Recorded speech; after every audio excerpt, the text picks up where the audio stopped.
Okay. ഈ ഒരു ക്വസ്റ്റ്യനകത്ത് ഒരു 140 മീറ്റർ ഉള്ള ഒരു റേസിൽ Pankaj speed 5/2 metre per second ആണ്.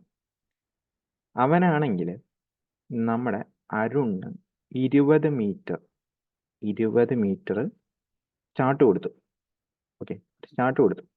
എന്നിട്ട് still defeat him by 4 second. അതായത് എന്നിട്ടും അരുണിനെ 4 സെക്കൻഡിന് തോപ്പിച്ചു എന്നാണ് അതിൻ്റെ അർത്ഥം. ഓക്കെ, അതായത് ഞാൻ ഈ പറഞ്ഞ കാര്യമെല്ലാം ഒറ്റ ഒരു ലൈനിൽ എഴുതി കഴിഞ്ഞാൽ അരുണിന് ആകെ 120 മീറ്റർ പോയാൽ മതി. അവൻ്റെ സ്പീഡ് എനിക്കറിയത്തില്ല. അപ്പോൾ അതിനെടുക്കുന്ന ടൈം നമ്മുടെ പങ്കജ് 140 ഡിസ്റ്റൻസ് 5/2 കവർ ചെയ്യാൻ എടുക്കുന്ന ടൈമിനേക്കാളും 4 സെക്കൻഡ് കൂടുതലാണ്. ഇതാണ് എനിക്ക് ഒറ്റ ലൈനിൽ റെപ്രസെന്റ് ചെയ്യാൻ പറ്റുന്ന കാര്യം. അതായത് അവർ പറയുന്നത് അരുണ് പങ്കജ് രണ്ടുപേരുണ്ട്.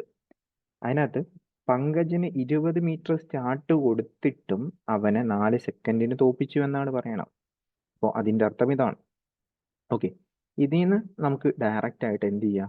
എക്സിൻ്റെ സ്പീഡ് എക്സ് കണ്ടുപിടിക്കാം. എക്സ് എന്ന് പറയുന്നത് ഞാൻ അരുണിൻ്റെ സ്പീഡായിട്ട് എടുത്തിരിക്കുന്നത്.